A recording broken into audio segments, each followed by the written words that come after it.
Student मैं Shyam Lal government senior secondary school Mulepur Fatehgarh Sahib अज तुहानूं संचार ਚੱਕਰ ਅਤੇ फीडबैक की महत्ता बारे जो जानकारी देवांगा।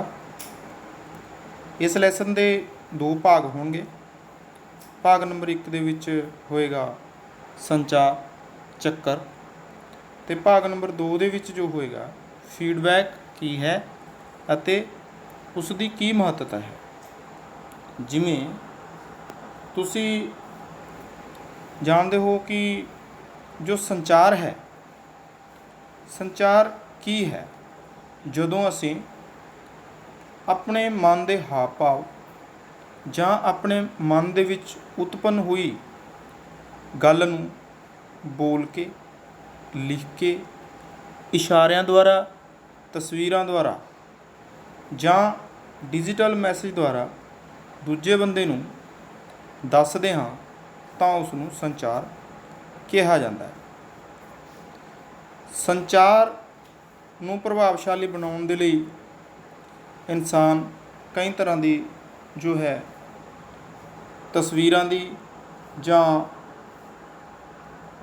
ਕਈ ਹੋਰ ਸਾਧਨਾਂ ਦੀ ਵਰਤੋਂ ਕਰਦਾ ਹੈ। ਇਸ ਲਈ ਸੰਚਾਰ ਦੀ ਜੋ ਮਹੱਤਤਾ ਹੈ ਉਹ ਹੋਰ ਵੱਧ ਜਾਂਦੀ ਹੈ। ਸੰਚਾਰ ਚੱਕਰ ਅਸਲ ਦੇ ਵਿੱਚ ਸੰਚਾਰ ਚੱਕਰ ਇੱਕ ਸੰਚਾਰ ਦੀ ਪ੍ਰਕਿਰਿਆ ਹੈ ਜਿਸ ਵਿੱਚ ਸੁਨੇਹਾ ਭੇਜਣ ਵਾਲਾ ਵਿਅਕਤੀ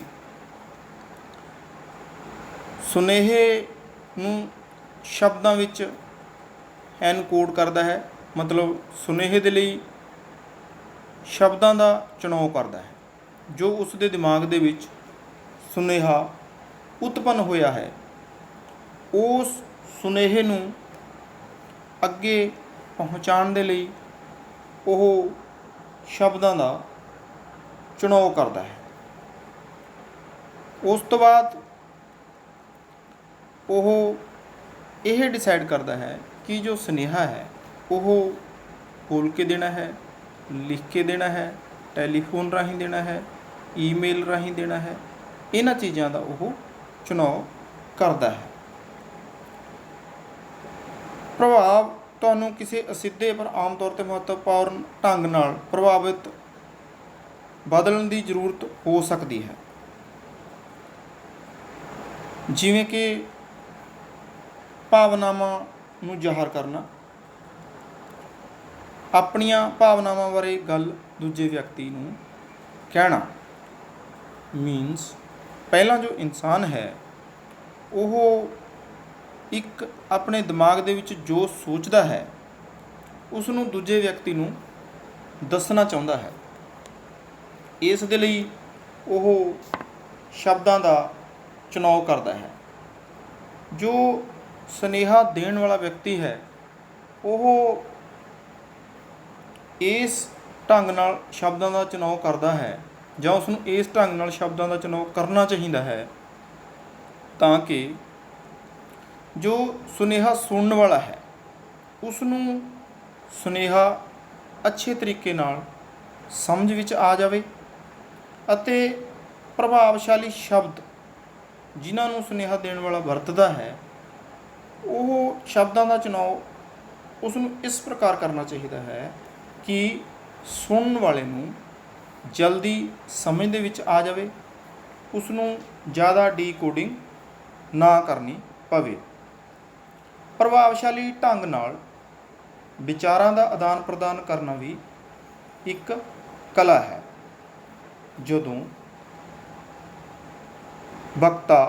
ਜਦੋਂ ਵੀ ਵਕਤਾ ਸੁਨੇਹਾ ਦੇਣ ਵਾਲੇ ਦਾ ਸੁਨੇਹਾ ਗ੍ਰਹਿਣ ਕਰਦਾ ਹੈ ਜਾਂ ਸੁਣਦਾ ਹੈ ਤਾਂ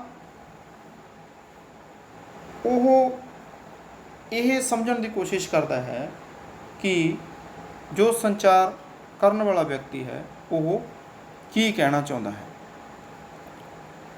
ਜਿਵੇਂ ਕਿਸੇ ਵਿਅਕਤੀ ਨੂੰ ਦੂਜਾ ਵਿਅਕਤੀ ਜਾਂਦੇ ਹੋਏ ਦੇਖਦਾ ਹੈ। ਤੁਸੀਂ ਸਕਰੀਨ ਦੇ ਉੱਤੇ ਦੇਖ ਰਹੇ ਹੋ ਲਿਖਿਆ ਹੋਇਆ ਹੈ where are you going.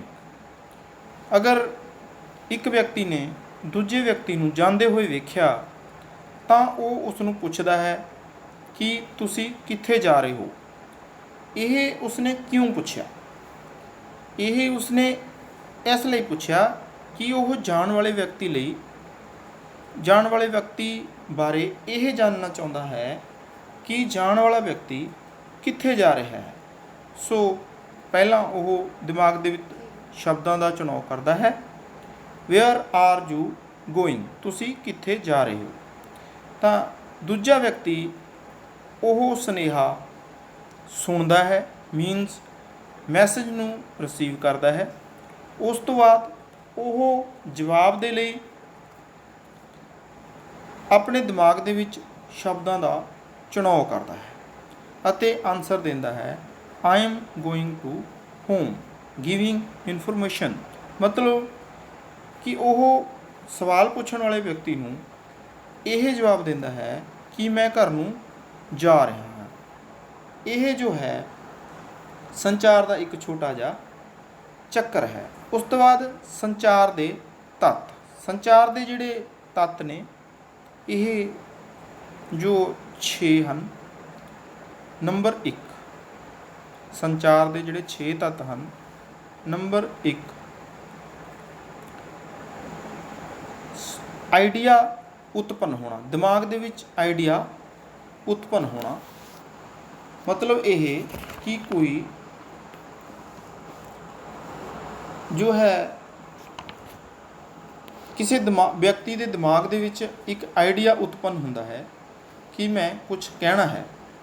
Number 2, message coded, ਮਤਲਬ ਕਿ ਉਸ ਮੈਸੇਜ ਨੂੰ ਜਿਸ ਬੰਦੇ ਦੇ ਦਿਮਾਗ ਦੇ ਵਿੱਚ ਆਈਡੀਆ ਉਤਪੰਨ ਹੋਇਆ ਹੈ ਉਸ ਆਈਡੀਏ ਨੂੰ ਦੂਜੇ ਵਿਅਕਤੀ ਤੱਕ ਪਹੁੰਚਾਉਣ ਲਈ ਉਹ ਮੈਸੇਜ ਨੂੰ ਕੋਡਡ ਕਰਦਾ ਹੈ, ਮਤਲਬ ਸ਼ਬਦਾਂ ਦਾ ਚੁਣਾਵ ਕਰਦਾ ਹੈ।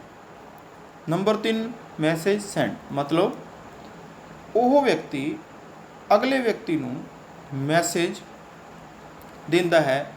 ਚਾਹੇ ਉਹ ਮੈਸੇਜ ਦੇਣ ਦੇ ਕਈ ਤਰੀਕੇ ਹੋ ਸਕਦੇ ਹਨ। ਨੰਬਰ 3 ਦੇ ਵਿੱਚ ਮੈਸੇਜ ਸੈਂਟਰ ਜੋ ਹੈ, ਯਾਨੀ ਕਿ ਮੈਸੇਜ ਭੇਜਣਾ ਜਾਂ ਦੂਜੇ ਬੰਦੇ ਨੂੰ ਪੁੱਛਣਾ ਜਾਂ ਦੂਜੇ ਬੰਦੇ ਤੱਕ ਸੁਨੇਹਾ ਪਹੁੰਚਾਉਣਾ, ਇਸ ਦੇ ਕਈ ਤਰੀਕੇ ਹੋ ਸਕਦੇ ਹਨ। ਇਹਨਾਂ ਤਰੀਕਿਆਂ ਦੇ ਵਿੱਚ ਸਭ ਤੋਂ ਪਹਿਲਾਂ ਜੋ ਹੈ ਆਵਾਜ਼ ਰਾਹੀਂ ਬੋਲ ਕੇ ਵਿਅਕਤੀ ਜ਼ਿਆਦਾ ਉੱਚੀ ਨਹੀਂ ਬੋਲ ਸਕਦਾ। ਅਗਰ ਸੁਣਨ ਵਾਲਾ ਵਿਅਕਤੀ ਜ਼ਿਆਦਾ ਦੂਰ ਹੈ ਤਾਂ ਉਸ ਨੂੰ ਉਹ ਇਸ਼ਾਰੇ ਦੁਆਰਾ ਵੀ ਪੁੱਛ ਸਕਦਾ ਹੈ। ਅਗਰ ਵਿਅਕਤੀ ਹਜ਼ਾਰਾਂ ਕਿਲੋਮੀਟਰ ਦੂਰ ਬੈਠਾ ਹੈ ਤਾਂ ਸੁਨੇਹਾ ਦੇਣ ਵਾਲਾ ਵਿਅਕਤੀ ਟੈਲੀਫੋਨ ਦਾ ਵੀ ਇਸਤੇਮਾਲ ਕਰ ਸਕਦਾ ਹੈ। ਟੈਲੀਫੋਨ ਦੇ ਵਿੱਚ ਵੀ ਅੱਜ ਕੱਲ੍ਹ ਕਈ ਤਰ੍ਹਾਂ ਦੀਆਂ ਜੋ ਫੰਕਸ਼ਨ ਹਨ, ਜਿਵੇਂ ਵੀਡੀਓ ਕਾਨਫਰੰਸਿੰਗ ਦਾ ਹੋਣਾ, ਜਿਨ੍ਹਾਂ ਦੀ ਅੱਜ ਕੱਲ੍ਹ ਵਰਤੋਂ ਮਾਨਯੋਗ ਕੋਰਟਾਂ ਦੇ ਵਿੱਚ ਵੀ ਕੀਤੀ ਜਾਂਦੀ ਹੈ, ਮੀਟਿੰਗਾਂ ਦੇ ਵਿੱਚ ਕੀਤੀ ਜਾਂਦੀ ਹੈ। ਇਸ ਤੋਂ ਇਲਾਵਾ ਜੇਕਰ ਸੁਨੇਹੇ ਨੂੰ ਡਿਜੀਟਲ ਰੂਪ ਦੇਣਾ ਚਾਹੁੰਦਾ ਹੈ ਤਾਂ ਈਮੇਲ ਤੇ ਜੀਮੇਲ ਦੀ ਵਰਤੋਂ ਵੀ ਕੀਤੀ ਜਾ ਸਕਦੀ ਹੈ। ਸੁਨੇਹਾ ਭੇਜਣ ਦੇ ਲਈ ਜੋ 3 ਨੰਬਰ ਹੈ ਮੈਸੇਜ ਸੈਂਡ, ਇਸ ਦੇ ਲਈ ਜੋ ਹੈ ਈਮੇਲ ਤੇ ਜੀਮੇਲ ਦੀ ਵੀ ਵਰਤੋਂ ਕੀਤੀ ਜਾ ਸਕਦੀ ਹੈ। ਇੱਥੇ ਬੱਚਿਓ ਤੁਹਾਨੂੰ ਇੱਕ ਹੋਰ ਉਦਾਹਰਨ ਦੇਣਾ ਚਾਹੁੰਦਾ ਹਾਂ ਕਿ ਪੁਰਾਣੇ ਸਮੇਂ ਦੇ ਵਿੱਚ ਜੋ ਸੁਨੇਹਾ ਸੀ ਉਹ ਪੱਤਰ ਵਿਹਾਰ ਦੁਆਰਾ, ਚਿੱਠੀਆਂ ਦੁਆਰਾ ਭੇਜਿਆ ਜਾਂਦਾ ਸੀ ਅਤੇ ਉਸ ਭੇਜੇ ਗਏ ਪੱਤਰ ਦੇ ਹਿਸਾਬ ਨਾਲ ਅਗਲਾ ਬੰਦਾ ਸੰਚਾਰ ਨੂੰ ਸਮਝਦਾ ਸੀ। ਮਤਲਬ ਸੰਚਾਰ ਦਾ ਪੱਤਰ ਵਿਹਾਰ ਇੱਕ ਬਹੁਤ ਵਧੀਆ ਅਤੇ ਪੁਰਾਣਾ ਸਾਧਨ ਸੀ। ਨੰਬਰ 4 ਹੈ ਮੈਸੇਜ ਰਿਸੀਵ, ਮਤਲਬ ਮੈਸੇਜ ਨੂੰ ਰਿਸੀਵ ਕਰਨਾ। ਜੋ ਸੁਣਨ ਵਾਲਾ ਵਿਅਕਤੀ ਹੈ, ਪੜ੍ਹਨ ਵਾਲਾ ਵਿਅਕਤੀ ਹੈ, ਦੇਖਣ ਵਾਲਾ ਵਿਅਕਤੀ ਹੈ, ਉਹ ਕਿਸੇ ਦੁਆਰਾ ਕਹੇ ਗਏ ਮੈਸੇਜ ਨੂੰ ਰਿਸੀਵ ਕਰਦਾ ਹੈ, ਉਸ ਨੂੰ ਸਮਝਦਾ ਹੈ। ਮੈਸੇਜ ਨੂੰ ਰਿਸੀਵ ਕਰਨ ਦੇ ਵੀ ਕਈ ਤਰੀਕੇ ਨੇ। ਅਗਰ ਅਸੀਂ ਨਜ਼ਦੀਕ ਹਾਂ ਤਾਂ ਸਾਨੂੰ ਆਵਾਜ਼ ਜੋ ਹੈ ਬੋਲਣ ਵਾਲੇ ਦੀ ਸਿੱਧੀ ਹੀ ਸੁਣਾਈ ਦੇ ਜਾਵੇਗੀ। ਅਗਰ ਅਸੀਂ ਜ਼ਿਆਦਾ ਦੂਰ ਹਾਂ ਤਾਂ ਅਸੀਂ ਇਸ਼ਾਰੇ ਨੂੰ ਦੇਖ ਸਕਦੇ ਹਾਂ। ਅਗਰ ਅਸੀਂ ਹਜ਼ਾਰਾਂ ਕਿਲੋਮੀਟਰ ਦੂਰ ਹਾਂ ਤਾਂ ਟੈਲੀਫੋਨ ਦੁਆਰਾ ਅਸੀਂ ਮੈਸੇਜ ਰਿਸੀਵ ਕਰਦੇ ਹਾਂ। ਜੋ 4 ਨੰਬਰ ਹੈ ਸੰਚਾਰ ਚੱਕਰ ਦਾ ਜੋ ਤੱਤ ਹੈ, 4 ਨੰਬਰ ਮੈਸੇਜ ਰਿਸੀਵ ਮਤਲਬ ਮੈਸੇਜ ਪ੍ਰਾਪਤ ਕਰਨਾ। ਉਹ ਕਈ ਤਰੀਕੇ ਹਨ, ਜਿਵੇਂ ਫ਼ੋਨ ਰਾਹੀਂ ਮੈਸੇਜ ਦਾ ਪ੍ਰਾਪਤ ਕਰਨਾ, ਜਾਂ ਚਿੱਠੀ ਪੱਤਰ ਰਾਹੀਂ ਪ੍ਰਾਪਤ ਕਰਨਾ, ਜਾਂ ਮੇਲ ਦਾ ਪ੍ਰਾਪਤ ਕਰਨਾ। ਉਸ ਤੋਂ ਬਾਅਦ ਸੁਨੇਹਾ ਭੇਜਣ ਵਾਲਾ ਵਿਅਕਤੀ ਸੁਨੇਹੇ ਵਿੱਚ ਕੀ ਕਹਿਣਾ ਚਾਹੁੰਦਾ ਹੈ, ਇਸ ਨੂੰ ਸਮਝਣਾ। ਇਸ ਨੂੰ ਨੰਬਰ 5 'ਤੇ ਲਵਾਂਗੇ, ਮੈਸੇਜ ਡੀਕੋਡਡ ਮਤਲਬ ਮੈਸੇਜ ਨੂੰ ਸਮਝਣਾ। ਮਤਲਬ ਮੈਸੇਜ ਨੂੰ ਉਹ ਸਮਝਿਆ ਗਿਆ ਕਿ ਸੁਨੇਹਾ ਭੇਜਣ ਵਾਲਾ ਵਿਅਕਤੀ ਕੀ ਕਹਿਣਾ ਚਾਹੁੰਦਾ ਹੈ, ਇਸ ਮੈਸੇਜ ਨੂੰ ਡੀਕੋਡਡ ਕਰਦਾ ਹੈ ਮੈਸੇਜ ਪ੍ਰਾਪਤ ਕਰਨ ਵਾਲਾ ਵਿਅਕਤੀ। ਉਸ ਤੋਂ ਬਾਅਦ 6 ਨੰਬਰ 'ਤੇ ਹੈ ਮੈਸੇਜ ਅੰਡਰਸਟੂਡ ਮੀਨਸ ਮੈਸੇਜ ਨੂੰ ਸਮਝਣਾ। ਮੈਸੇਜ ਨੂੰ ਸਮਝ ਕੇ ਫਿਰ ਸੁਨੇਹਾ ਸੁਣਨ ਵਾਲੇ ਵਿਅਕਤੀ ਦੇ ਦਿਮਾਗ ਦੇ ਵਿੱਚ ਜੋ ਆਈਡੀਆ ਆਉਂਦਾ ਹੈ ਤਾਂ ਉਹ ਉਸ ਦਾ ਜਵਾਬ ਦਿੰਦਾ ਹੈ। ਉਸ ਨੂੰ ਆਪਾਂ ਰਿਪਲਾਈ ਜਾਂ ਜਵਾਬ ਕਹਿ ਸਕਦੇ ਹਾਂ। ਸੋ ਇਹ ਜੋ ਸੰਚਾਰ ਹੈ ਇਹਨਾਂ 6 ਭਾਗਾਂ ਦੇ ਵਿੱਚ ਇਸ ਤਰੀਕੇ ਦੇ ਨਾਲ ਜੋ ਹੈ ਸਰਕਲ ਕਰਦਾ ਹੈ। ਅੱਗੇ ਤੁਸੀਂ ਸਕਰੀਨ 'ਤੇ ਦੇਖ ਰਹੇ ਹੋ ਸੰਚਾਰ ਵਿੱਚ ਦ੍ਰਿਸ਼ਟੀਕੋਣ। ਸੰਚਾਰ ਨੂੰ ਪ੍ਰਭਾਵਸ਼ਾਲੀ ਤਰੀਕੇ ਨਾਲ ਅਗਲੇ ਵਿਅਕਤੀ ਕੋਲ ਪਹੁੰਚਾਉਣ ਲਈ ਜੋ ਹੈ ਇਸ ਦੇ ਵਿੱਚ ਜੋ ਦ੍ਰਿਸ਼ਟੀਕੋਣ ਨੇ, ਤੁਹਾਡਾ ਜੋ ਵਿਚਾਰ ਹੈ ਉਹ ਪੱਕਾ ਹੋਣਾ ਚਾਹੀਦਾ ਹੈ। ਇਹਨਾਂ ਦੇ ਵਿੱਚ ਅਗਰ ਤੁਹਾਡਾ ਵਿਚਾਰ ਪੱਕਾ ਹੈ ਤਾਂ ਉਹ ਸੁਣਨ ਵਾਲੇ ਵਿਅਕਤੀ ਦੇ ਉੱਤੇ ਬਹੁਤ ਜ਼ਿਆਦਾ ਪ੍ਰਭਾਵ ਪਾਉਂਦਾ ਹੈ। ਸੰਚਾਰ ਵਿੱਚ ਦ੍ਰਿਸ਼ਟੀਕੋਣ ਨੂੰ ਪ੍ਰਭਾਵਿਤ ਕਰਨ ਵਾਲੇ ਜੋ ਕਾਰਨ ਹਨ ਉਹ ਹੇਠ ਲਿਖੇ ਹਨ। ਨੰਬਰ 1 ਭਾਸ਼ਾ। ਭਾਸ਼ਾ ਦੇ ਵਿੱਚ ਜੋ ਹੈ ਆਵਾਜ਼ ਬਹੁਤ ਜ਼ਿਆਦਾ ਉੱਚੀ ਨਹੀਂ ਹੋਣੀ ਚਾਹੀਦੀ, ਆਵਾਜ਼ ਬਹੁਤ ਜ਼ਿਆਦਾ ਘੱਟ ਨਹੀਂ ਹੋਣੀ ਚਾਹੀਦੀ ਕਿ ਅਗਲੇ ਵਿਅਕਤੀ ਨੂੰ ਆਵਾਜ਼ ਸੁਣੇ ਨਾ। ਉਸ ਤੋਂ ਬਾਅਦ ਜੋ ਸ਼ਬਦਾਂ ਦਾ ਚੁਣਾਵ ਹੈ, ਜੋ ਅਸੀਂ ਨੇ ਭਾਸ਼ਾ ਬੋਲਣੀ ਹੈ ਉਹ ਨੋਰਮਲ ਹੋਣੀ ਚਾਹੀਦੀ ਹੈ। ਉਹ ਬਹੁਤ ਜ਼ਿਆਦਾ ਸਖਤ ਨਹੀਂ ਹੋਣੀ ਚਾਹੀਦੀ। ਉਹ ਇਹੋ ਜਿਹੀ ਭਾਸ਼ਾ ਨਹੀਂ ਹੋਣੀ ਚਾਹੀਦੀ ਜਿਸ ਦਾ ਸੁਨੇਹਾ ਪ੍ਰਾਪਤ ਕਰਨ ਵਾਲੇ ਨੂੰ ਆਈਡੀਆ ਨਾ ਹੋਵੇ, ਉਹ ਭਾਸ਼ਾ ਆਉਂਦੀ ਨਾ ਹੋਵੇ। ਮੀਨਸ ਅਗਰ ਭਾਰਤ ਦਾ ਬੰਦਾ ਹੈ ਤਾਂ ਉਸ ਨੂੰ ਹਿੰਦੀ ਭਾਸ਼ਾ ਦੇ ਵਿੱਚ ਗੱਲ ਕਰਨੀ ਚਾਹੀਦੀ ਹੈ। ਅਗਰ ਕਿਸੇ ਹੋਰ ਕੰਟਰੀ ਦਾ ਬੰਦਾ ਹੈ, ਅਦਰ ਕੰਟਰੀ ਦਾ ਵਿਅਕਤੀ ਸਾਡਾ ਸੁਨੇਹਾ ਸੁਣ ਰਿਹਾ ਹੈ ਤਾਂ ਜ਼ਿਆਦਾਤਰ ਅੰਗਰੇਜ਼ੀ ਭਾਸ਼ਾ ਦਾ ਜੋ ਹੈ ਇਸਤੇਮਾਲ ਕਰਨਾ ਚਾਹੀਦਾ। ਉਸ ਤੋਂ ਬਾਅਦ ਸੰਚਾਰ ਦੇ ਵਿੱਚ ਜੋ ਭਾਸ਼ਾ ਹੈ ਉਹ ਕਿਤੇ ਨਾ ਕਿਤੇ ਰੁਕਾਵਟ ਪਾਉਂਦੀ ਦਿਖਦੀ।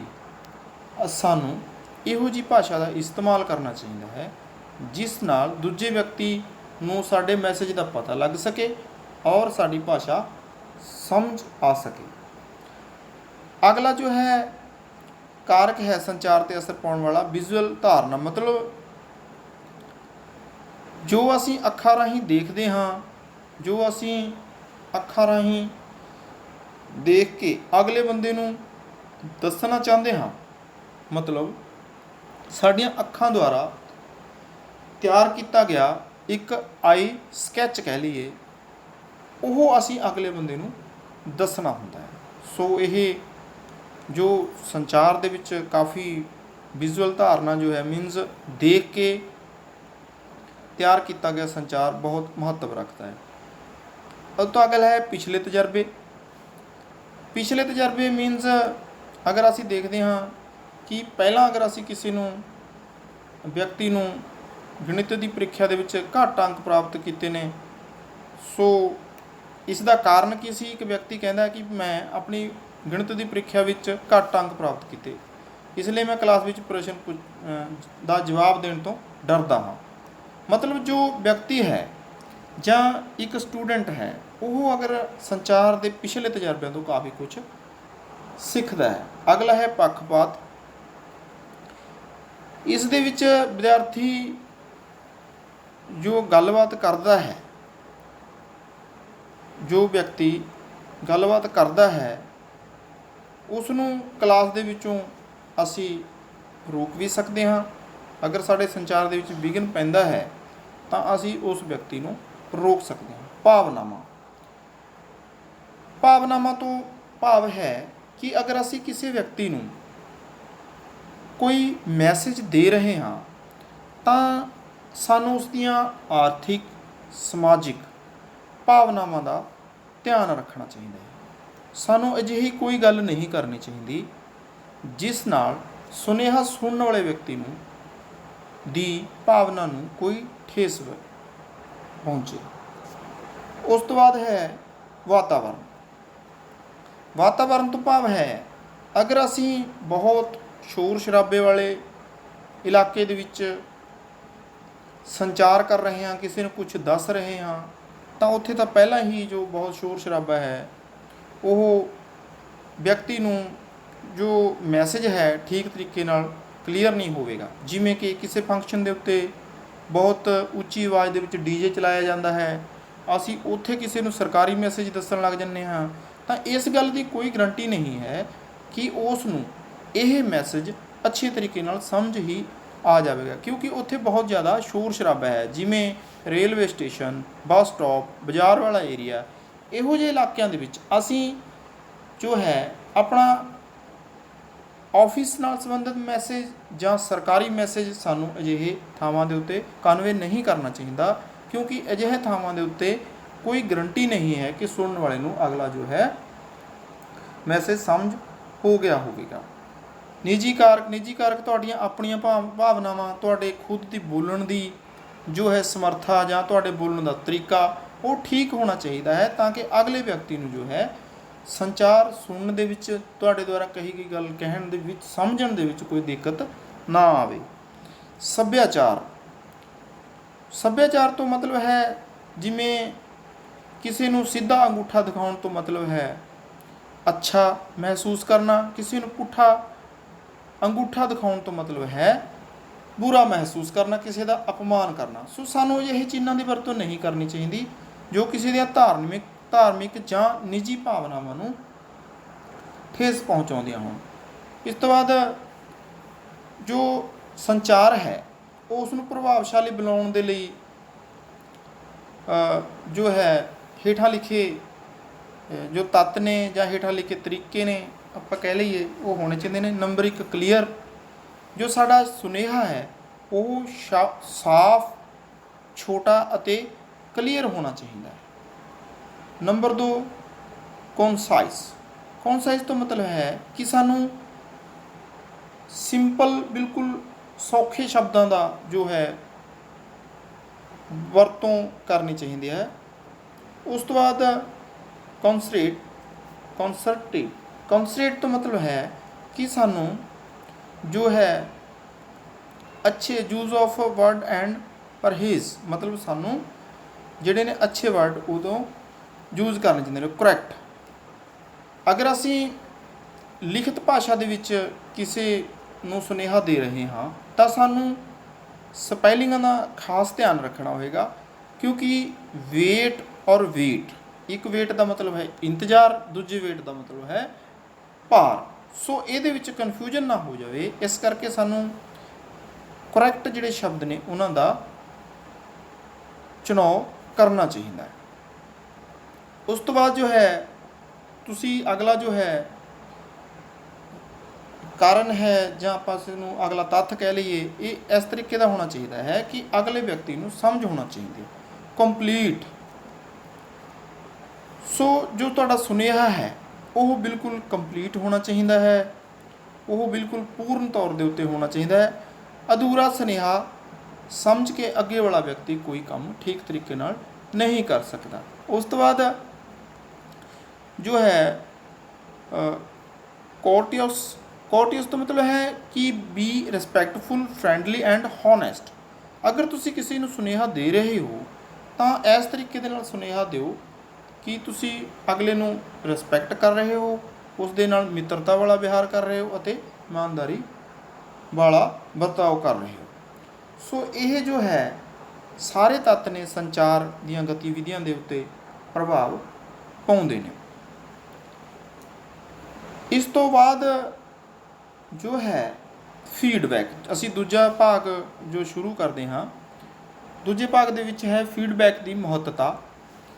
ਪਹਿਲਾਂ ਤਾਂ ਫੀਡਬੈਕ ਕੀ ਹੈ, ਇਹ ਸਮਝਣਾ ਵਿਦਿਆਰਥੀ ਦੇ ਲਈ ਬਹੁਤ ਹੀ ਜ਼ਿਆਦਾ ਜ਼ਰੂਰੀ ਹੈ। ਫੀਡਬੈਕ ਤੋਂ ਮਤਲਬ ਹੈ ਕਿ ਸਾਨੂੰ ਆਪਣੇ ਤੋਂ ਸੀਨੀਅਰ ਜਾਂ ਆਪਣੇ ਤੋਂ ਸੀਨੀਅਰ ਅਫਸਰ ਨੇ ਕੋਈ ਕੰਮ ਦਿੱਤਾ ਹੈ, ਉਸ ਕੰਮ ਨੂੰ ਕਰਕੇ ਅਸੀਂ ਜੋ ਬੋਲ ਕੇ, ਲਿਖ ਕੇ ਜਾਂ ਇਸ਼ਾਰੇ ਦੁਆਰਾ ਉਸ ਦੀ ਜੋ ਜਵਾਬ ਦਿੰਦੇ ਹਾਂ, ਉਸ ਨੂੰ ਫੀਡਬੈਕ ਕਿਹਾ ਜਾਂਦਾ ਹੈ। ਫੀਡਬੈਕ ਇੱਕ ਅਜਿਹੀ ਪ੍ਰਕਿਰਿਆ ਹੈ ਜੋ ਅੱਜ ਕੱਲ੍ਹ ਹਰ ਇੱਕ ਸਰਕਾਰੀ ਦਫ਼ਤਰ ਦੇ ਵਿੱਚ ਵਰਤੀ ਜਾਂਦੀ ਹੈ। ਅਗਰ ਅਸੀਂ ਬੈਂਕ ਦੇ ਵਿੱਚ ਕੋਈ ਕੰਮ ਕਰਨ ਜਾਂਦੇ ਹਾਂ ਤਾਂ ਖਾਤਾ ਖੁਲਾਉਣ ਤੋਂ ਬਾਅਦ ਜਾਂ ਬੈਂਕ ਦਾ ਕੰਮ ਸਮਾਪਤ ਕਰਨ ਤੋਂ ਬਾਅਦ ਸਾਨੂੰ ਇੱਕ ਫੀਡਬੈਕ ਫਾਰਮ ਦਿੱਤਾ ਜਾਂਦਾ ਹੈ, ਜਿਸ ਦੇ ਵਿੱਚ ਵਿਅਕਤੀ ਦਾ ਨਾਮ, ਵਿਅਕਤੀ ਦਾ ਪਤਾ, ਵਿਅਕਤੀ ਦਾ ਆਧਾਰ ਨੰਬਰ, ਵਿਅਕਤੀ ਦਾ ਫੋਨ ਨੰਬਰ, ਇਹ ਸਾਰੀ ਡਿਟੇਲਸ ਭਰਨੀ ਹੁੰਦੀ ਹੈ। ਉਸ ਤੋਂ ਬਾਅਦ ਟਾਈਪ ਆਫ ਵਰਕ, ਕਿ ਤੁਸੀਂ ਕਿਸੇ ਦਫ਼ਤਰ ਦੇ ਵਿੱਚ ਕੀ ਕੰਮ ਕਰਨ ਗਏ ਸੀ। ਉਸ ਤੋਂ ਬਾਅਦ ਡੈਜਿਗਨੇਸ਼ਨ ਆਫ ਦੀ ਵਿਜ਼ਟਰ, ਜੋ ਵਿਜ਼ਟਰ ਹੈ ਉਹ ਕਿਸੇ ਸੰਸਥਾ ਦੇ ਵਿੱਚ, ਕਿਸੇ ਸਰਕਾਰੀ ਦਫ਼ਤਰ ਦੇ ਵਿੱਚ ਕੀ ਕੰਮ ਕਰਨ ਗਿਆ ਸੀ ਅਤੇ ਉਸ ਦੀ ਕੀ ਡੈਜਿਗਨੇਸ਼ਨ ਹੈ। ਡੈਜਿਗਨੇਸ਼ਨ ਮਤਲਬ ਉਸ ਦਾ ਕੀ ਰੁਤਬਾ ਹੈ। ਇਹ ਸਾਰਾ ਕੁਝ ਉਸ ਦੇ ਵਿੱਚ ਭਰਿਆ ਜਾਂਦਾ ਹੈ। ਫੀਡਬੈਕ ਫਾਰਮ ਦੇ ਵਿੱਚ ਜੋ ਹੈ ਸਾਨੂੰ ਫੀਡਬੈਕ ਅੱਛੇ ਤਰੀਕੇ ਨਾਲ ਭਰਨੀ ਚਾਹੀਦੀ ਹੈ। ਉੱਥੇ ਸਾਨੂੰ ਆਪਣਾ ਫਰਜ਼ ਪੂਰਾ ਨਹੀਂ ਕਰਨਾ ਚਾਹੀਦਾ। ਮੀਨਸ ਇਹ ਕਿ ਟੋਟਲ ਪੂਰਾ ਨਹੀਂ ਕਰਨੀ ਚਾਹੀਦਾ। ਜੋ ਕਿਸੇ ਦਫ਼ਤਰ ਦੇ ਵਿੱਚ ਜਾਂ ਕਿਸੇ ਫੈਕਟਰੀ ਦੇ ਵਿੱਚ ਜਾਂ ਕਿਸੇ ਸਿਕਿਉਰਿਟੀ ਪਲੇਸ ਦੇ ਉੱਤੇ ਸਾਨੂੰ ਕੋਈ ਕਮੀ ਮਹਿਸੂਸ ਹੋਈ ਤਾਂ ਸਾਨੂੰ ਉਹ ਫੀਡਬੈਕ ਦੇ ਵਿੱਚ ਜ਼ਰੂਰ ਦੇਣੀ ਚਾਹੀਦੀ ਹੈ, ਤਾਂ ਜੋ ਉਸ ਸੰਸਥਾ ਦੇ ਸੀਨੀਅਰ ਆਫਿਸਰ ਦੁਆਰਾ ਉਸ ਫੀਡਬੈਕ ਨੂੰ ਅੱਛੇ ਤਰੀਕੇ ਦੇ ਨਾਲ ਪੜ੍ਹਿਆ ਜਾਵੇ ਅਤੇ ਉਸ ਫੀਡਬੈਕ ਦੇ ਰਿਐਕਸ਼ਨ ਦੇ ਉੱਤੇ ਕਹਿ ਲਈਏ ਜਾਂ ਉਸ ਫੀਡਬੈਕ ਦੀ ਵਿੱਚ ਦਿੱਤੀ ਗਈ ਕਮੀ ਦੇ ਜਵਾਬ ਵਜੋਂ ਜੋ ਹੈ ਉਸ ਕਮੀ ਨੂੰ ਦੂਰ ਕਰਕੇ ਸੁਰੱਖਿਆ ਦੇ ਵਿੱਚ ਵਾਧਾ ਕੀਤਾ ਜਾ ਸਕਦਾ ਹੈ। ਫੀਡਬੈਕ ਕਈ ਪ੍ਰਕਾਰ ਦੀ ਹੁੰਦੀ ਹੈ, ਜਿਵੇਂ ਕਿ ਬੋਲ ਕੇ ਫੀਡਬੈਕ ਆਪਾਂ ਦੇ ਸਕਦੇ ਹਾਂ। ਕਿਸੇ ਅਫਸਰ ਨੂੰ ਆਪਾਂ ਵਰਬਲੀ ਵੀ ਕਹਿ ਸਕਦੇ ਹਾਂ ਕਿ ਸਰ ਮੈਂ ਤੁਹਾਡੇ ਦਫ਼ਤਰ ਦੇ ਵਿੱਚ ਆਇਆ ਸੀ, ਮੈਨੂੰ ਤੁਹਾਡੇ ਸਟਾਫ ਨੇ ਠੀਕ ਤਰੀਕੇ ਨਾਲ ਅਟੈਂਡ ਨਹੀਂ ਕੀਤਾ, ਜਾਂ ਮੈਨੂੰ ਇੱਥੇ ਕੰਮ ਨੂੰ ਹੱਦ ਤੋਂ ਜ਼ਿਆਦਾ ਸਮਾਂ ਲੱਗ ਗਿਆ। ਸੋ ਇਹ ਜਿਹੜੀਆਂ ਸਾਰੀਆਂ ਗੱਲਾਂ ਨੇ ਇਹ ਫੀਡਬੈਕ ਦੇ ਵਿੱਚ ਹੀ ਆਉਂਦੀਆਂ। ਫੀਡਬੈਕ ਦੀ ਮਹੱਤਤਾ ਕੀ ਹੈ ਕਿ ਜਦੋਂ ਇੱਕ ਵਿਜ਼ਟਰ ਕਿਸੇ ਸੰਸਥਾ ਦੇ ਵਿੱਚ ਵਿਜ਼ਿਟ ਕਰਦਾ ਹੈ ਤਾਂ ਫੀਡਬੈਕ ਵਾਲਾ ਭਰਿਆ ਗਿਆ ਫਾਰਮ ਬਹੁਤ ਸਮਾਂ ਉਸ ਸੰਸਥਾ ਦੇ ਵਿੱਚ ਪਿਆ ਰਹਿੰਦਾ ਹੈ। ਜਾਣੇ ਅਣਜਾਣੇ ਅਚਾਨਕ ਕਦੇ ਉਸ ਸੰਸਥਾ ਦੇ ਵਿੱਚ ਕੋਈ ਦੁਰਘਟਨਾ ਘਟਦੀ ਹੈ ਤਾਂ ਜੋ ਇਨਕੁਆਇਰੀ ਅਫਸਰ ਹੈ ਉਹ ਫੀਡਬੈਕ ਰਜਿਸਟਰ ਜਾਂ ਫੀਡਬੈਕ ਫਾਈਲ ਜ਼ਰੂਰ ਚੈੱਕ ਕਰਦਾ ਹੈ ਕਿ ਇਹ ਘਟਨਾ ਜੋ ਘਟੀ ਹੈ ਇਹ ਕਿਸ ਕਾਰਨ ਕਰਕੇ ਘਟੀ ਹੈ। ਫੀਡਬੈਕ ਪ੍ਰਾਪਤ ਕਰਨ ਤੋਂ ਬਾਅਦ ਸੰਬੰਧਿਤ ਅਧਿਕਾਰੀ ਦੁਆਰਾ ਫੀਡਬੈਕ ਵਿੱਚ ਦਿੱਤੇ ਗਏ ਤੱਥਾਂ ਨੂੰ ਸਹੀ ਕਿਉਂ ਨਹੀਂ ਕਰਿਆ ਗਿਆ। ਸੋ ਫੀਡਬੈਕ ਕਿਸੇ ਸੰਸਥਾ ਦੀ ਸੁਰੱਖਿਆ ਵਾਸਤੇ, ਸੰਸਥਾ ਦੀ ਭਲਾਈ ਵਾਸਤੇ ਫੀਡਬੈਕ ਬਹੁਤ ਹੀ ਜ਼ਰੂਰੀ ਹੈ। ਇਸ ਲਈ ਜੋ ਹੈ ਫੀਡਬੈਕ ਵਾਲਾ ਫਾਰਮ ਸਾਨੂੰ ਅੱਛੇ ਤਰੀਕੇ ਨਾਲ ਭਰਨਾ ਚਾਹੀਦਾ ਹੈ। ਅਗਰ ਅਸੀਂ ਵਰਬਲੀ ਵੀ ਕਿਸੇ ਨੂੰ ਫੀਡਬੈਕ ਦੇ ਰਹੇ ਹਾਂ ਤਾਂ ਸਾਨੂੰ ਫੀਡਬੈਕ ਅੱਛੇ ਤਰੀਕੇ ਨਾਲ ਦੇਣਾ ਚਾਹੀਦਾ ਹੈ। ਸੋ ਫੀਡਬੈਕ ਦੀਆਂ ਬਹੁਤ ਜੋ ਨੇ ਫਾਇਦੇ ਨੇ। ਫੀਡਬੈਕ ਸਾਨੂੰ ਵਰਤਾਓ ਬਾਰੇ ਦੱਸਦਾ ਹੈ। ਫੀਡਬੈਕ ਜੋ ਸਾਡੇ ਨਾਲ ਕਿਸੇ ਸੰਸਥਾ ਦੇ ਵਿੱਚ ਹੋਇਆ ਉਸ ਵਰਤਾਓ ਬਾਰੇ ਦੱਸਦਾ ਹੈ। ਇਸ ਕਰਕੇ ਪ੍ਰਤੀਪੁਸ਼ਟੀ ਜਾਂ ਫੀਡਬੈਕ, ਪ੍ਰਤੀਪੁਸ਼ਟੀ ਕਰਨਾ ਜਾਂ ਫੀਡਬੈਕ ਕਰਨਾ ਮਤਲਬ ਜੋ ਵਿਅਕਤੀ ਸਾਡੀ ਸੰਸਥਾ ਦੇ ਵਿੱਚ ਆਇਆ ਤਾਂ ਉਸ ਦੀ ਪ੍ਰਤੀਪੁਸ਼ਟੀ ਦਾ ਇੱਕ ਸਾਧਨ ਹੈ। ਜੇ ਹੋ ਸਕੇ ਤਾਂ ਵਿਅਕਤੀ ਤੋਂ ਇਹ ਜਾਣਨ ਦੀ ਕੋਸ਼ਿਸ਼ ਕੀਤੀ ਜਾਵੇ ਕਿ ਤੁਸੀਂ ਸਾਡੀ ਸੰਸਥਾ ਦੇ ਵਿੱਚ ਆਏ ਹੋ, ਤੁਸੀਂ ਸਾਡੇ ਕੰਮ ਤੋਂ ਖੁਸ਼ ਹੋ ਜਾਂ ਨਹੀਂ ਖੁਸ਼ ਹੋ। ਇਸ ਤੋਂ ਬਾਅਦ ਜੋ ਫੀਡਬੈਕ ਹੈ ਇਹ ਇੱਕ ਆਮ ਨਾਲੋਂ ਖਾਸ ਹੈ। ਮਤਲਬ ਫੀਡਬੈਕ ਜੋ ਹੈ ਆਮ ਨਾਲੋਂ ਖਾਸ ਹੈ। ਇਹ ਬਦਲਣ ਯੋਗ ਜੋ ਵਰਤਾਵਾ ਹੈ ਉਸ ਦੇ ਵੱਲ ਇਸ਼ਾਰਾ ਕਰਦਾ ਹੈ ਕਿ ਹਾਂ ਤੁਸੀਂ ਆਪਣੇ ਰੱਖ ਰਖਾਓ ਦੇ ਵਿੱਚ ਜਾਂ ਤੁਸੀਂ ਆਪਣੇ ਸਿਸਟਮ ਦੇ ਵਿੱਚ ਬਦਲਾਅ ਕਰੋ। ਉਸ ਤੋਂ ਅਗਲਾ ਹੈ ਇਹ ਥੋਪਿਆ ਗਿਆ ਨਹੀਂ ਬਲਕਿ ਖੁਦ ਚਾਹਿਆ ਗਿਆ ਹੈ। ਜੋ ਫੀਡਬੈਕ ਹੈ ਇਹ ਫੀਡਬੈਕ ਦੀਆਂ ਜੋ ਵਿਸ਼ੇਸ਼ਤਾਵਾਂ ਨੇ ਉਹ ਇਹ ਨੇ ਕਿ ਇਹ ਥੋਪੀਆਂ ਗਈਆਂ ਨਹੀਂ ਹੁੰਦੀਆਂ, ਸਗੋਂ ਇਹ ਚਾਹੀਆਂ ਗਈਆਂ ਹੁੰਦੀਆਂ ਨੇ। ਜਦੋਂ ਕਿਸੇ ਵਿਅਕਤੀ ਨੂੰ ਕਿਸੇ ਸੰਸਥਾ ਦੇ ਵਿੱਚ ਕੋਈ ਦਿੱਕਤ ਪਰੇਸ਼ਾਨੀ ਆਉਂਦੀ ਹੈ ਤਾਂ ਇਹ ਫੀਡਬੈਕ ਸਾਹਮਣੇ ਆਉਂਦੀ ਹੈ। ਅਗਲਾ ਜੋ ਹੈ ਇਹ ਠੀਕ ਮੌਕੇ 'ਤੇ ਤਿਆਰ ਕੀਤਾ ਜਾਣਾ ਚਾਹੀਦਾ। ਆਮ ਤੌਰ 'ਤੇ ਫੀਡਬੈਕ ਜੋ ਹੈ ਬਹੁਤ ਜ਼ਿਆਦਾ ਲਾਭਦਾਇਕ ਹੁੰਦੀ ਹੈ। ਇਹ ਸਮੇਂ ਅਨੁਸਾਰ ਜਾਂ ਫਿਰ ਪਹਿਲਾਂ ਹੀ ਦੇ ਦਿੱਤੀ ਜਾਂਦੀ ਹੈ। ਉਸ ਤੋਂ ਅੱਗੇ ਜੋ ਹੈ ਫੀਡਬੈਕ ਦੇ ਸਾਨੂੰ ਕੀ ਫਾਇਦੇ ਨੇ। ਫੀਡਬੈਕ ਨਾਲ ਸਾਨੂੰ ਸਾਡੀ ਸੰਸਥਾ ਦੇ ਵਿੱਚ ਜੋ ਕਮੀਆਂ ਨੇ ਉਹਨਾਂ ਦਾ ਪਤਾ ਲੱਗਦਾ ਹੈ। ਵਕਤ ਰਹਿੰਦੇ ਅਸੀਂ ਆਪਣੀ ਸੰਸਥਾ ਜਾਂ ਸੁਰੱਖਿਆ ਦੇ ਵਿੱਚ ਜੋ ਕਮੀਆਂ ਹਨ ਫੀਡਬੈਕ ਦੇ ਆਧਾਰ ਦੇ ਉੱਤੇ ਅਸੀਂ ਉਹਨਾਂ ਕਮੀਆਂ ਨੂੰ ਫੀਡਬੈਕ ਦੇ ਆਧਾਰ ਦੇ ਉੱਤੇ ਅਸੀਂ ਉਹਨਾਂ ਕਮੀਆਂ ਨੂੰ ਪੂਰਾ ਕਰ ਸਕਦੇ ਹਾਂ ਅਤੇ ਜੋ ਸੁਰੱਖਿਆ ਹੈ ਉਸ ਦੇ ਵਿੱਚ ਅੱਛਾ ਵਾਧਾ ਕਰ ਸਕਦੇ ਹਾਂ। ਉਸ ਤੋਂ ਬਾਅਦ ਜੋ ਹੈ ਫੀਡਬੈਕ ਸੰਚਾਰ ਨੂੰ ਯਕੀਨੀ ਬਣਾਉਣ ਲਈ ਇਸ ਨੂੰ ਪਰਖਿਆ ਜਾਂਦਾ ਹੈ। ਇਹ ਪਰਖਣ ਲਈ ਕਿ ਸੁਨੇਹਾ ਸੁਣਨ ਵਾਲੇ ਨੇ ਸੁਨੇਹਾ ਪੂਰੀ ਤਰ੍ਹਾਂ ਸਮਝ ਲਿਆ ਹੈ। ਇਸ ਲਈ ਫੀਡਬੈਕ ਬਹੁਤ ਹੀ ਮਹੱਤਤਾ ਰੱਖਦੀ ਹੈ।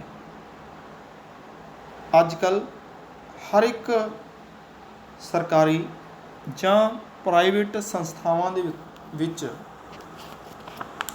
ਫੀਡਬੈਕ ਰਜਿਸਟਰ ਲੱਗੇ ਹੋਏ ਹਨ। ਫੀਡਬੈਕ ਰਜਿਸਟਰਾਂ ਦੇ ਆਧਾਰ 'ਤੇ ਜਿਸ ਦੇ ਵਿੱਚ ਇਹ ਹੈ ਕਿ ਜੋ ਵਿਅਕਤੀ ਆਇਆ ਸੰਸਥਾ ਦੇ ਵਿੱਚ ਉਹ ਕਿਸ ਕੰਮ ਦੇ ਲਈ ਆਇਆ, ਉਹ ਕੰਮ ਉਸਨੂੰ ਉਸ ਸੰਸਥਾ ਦੀ ਕਿਸ ਬ੍ਰਾਂਚ ਨਾਲ ਸੰਬੰਧਿਤ ਸੀ, ਉਹ ਆਪਣੇ ਕੰਮ ਨੂੰ ਠੀਕ ਤਰੀਕੇ ਨਾਲ ਪੂਰਾ ਕਰ ਸਕਿਆ ਜਾਂ ਨਹੀਂ ਕਰ ਸਕਿਆ। ਅਗਰ ਪੂਰਾ ਕਰ ਸਕਿਆ ਤਾਂ ਉਸ ਦਾ ਜੋ ਐਕਸਪੀਰੀਅੰਸ ਹੈ ਉਹ ਕਿਵੇਂ ਦਾ ਰਿਹਾ। ਅਗਰ ਪੂਰਾ ਨਹੀਂ ਕਰ ਸਕਿਆ ਤਾਂ ਕਿਹਨਾਂ ਕਾਰਨਾਂ ਕਰਕੇ ਸੰਸਥਾ ਦੇ ਵਿੱਚ ਆਉਣ ਵਾਲੇ ਵਿਅਕਤੀ ਦਾ ਜੋ ਕੰਮ ਹੈ ਉਹ ਪੂਰਾ ਨਹੀਂ ਹੋਇਆ। ਸੋ ਇਹਨਾਂ ਕਮੀਆਂ ਨੂੰ ਦੂਰ ਕਰਨ ਦੇ ਲਈ ਫੀਡਬੈਕ ਦੀ ਜੋ ਹੈ ਬਹੁਤ ਜ਼ਿਆਦਾ ਮਹੱਤਤਾ ਹੈ। ਫੀਡਬੈਕ ਇੱਕ ਸਰਕਾਰੀ ਜਾਂ ਪ੍ਰਾਈਵੇਟ ਰਿਕਾਰਡ ਦੇ ਤੌਰ ਦੇ ਉੱਤੇ ਵੀ ਵਰਤਿਆ ਜਾ ਸਕਦਾ ਹੈ। ਸੋ ਫੀਡਬੈਕ ਭਰਦੇ ਸਮੇਂ ਹੇਠ ਲਿਖੀਆਂ ਗੱਲਾਂ ਦਾ ਧਿਆਨ ਕਰਨਾ ਚਾਹੀਦਾ ਹੈ। ਫੀਡਬੈਕ ਫਾਰਮ ਇਮਾਨਦਾਰੀ ਨਾਲ ਭਰਨਾ ਚਾਹੀਦਾ ਹੈ। ਫੀਡਬੈਕ ਦੇ ਵਿੱਚ ਕਿਸੇ ਪਰਸਨਲ ਰੰਜਿਸ਼ ਕਾਰਨ ਜਾਂ ਕਿਸੇ ਪਰਸਨਲ ਗੁੱਸੇ ਕਾਰਨ ਜੋ ਹੈ ਉਹ ਸੰਸਥਾ ਬਾਰੇ ਖਰਾਬ ਨਹੀਂ ਲਿਖਣਾ ਚਾਹੀਦਾ। ਤੁਹਾਡੇ ਆਉਣ ਦਾ ਟਾਈਮ, ਤੁਹਾਡੇ ਜਾਣ ਦਾ ਟਾਈਮ, ਇਹ ਜ਼ਰੂਰ ਫੀਡਬੈਕ ਦੇ ਵਿੱਚ ਦੇਣਾ ਚਾਹੀਦਾ ਹੈ। ਸੋ ਇਸ ਤਰੀਕੇ ਦੇ ਨਾਲ ਫੀਡਬੈਕ ਦੀ ਜੋ ਆਮ ਵਰਤ ਵਿਹਾਰ ਅਤੇ ਸੰਸਥਾਵਾਂ ਦੇ ਵਿੱਚ ਬਹੁਤ ਮਹੱਤਤਾ ਹੈ। ਸੋ ਮੈਂ ਆਸ ਕਰਦਾ ਹਾਂ ਕਿ ਇਸ ਲੈਸਨ ਨੂੰ ਤੁਸੀਂ ਧਿਆਨ ਨਾਲ ਸੁਣੋਗੇ ਅਤੇ ਮੇਰੇ ਦੁਆਰਾ ਐਕਸਪਲੇਨ ਕੀਤੇ ਗਏ ਲੈਸਨ ਨੂੰ ਅੱਛੇ ਤਰੀਕੇ ਨਾਲ ਸਮਝਣ ਦੀ ਕੋਸ਼ਿਸ਼ ਕਰੋਗੇ। ਧੰਨਵਾਦ। ਹਾਂ ਵੀ ਦੇਖ ਹੁਣ ਕਿੱਥੇ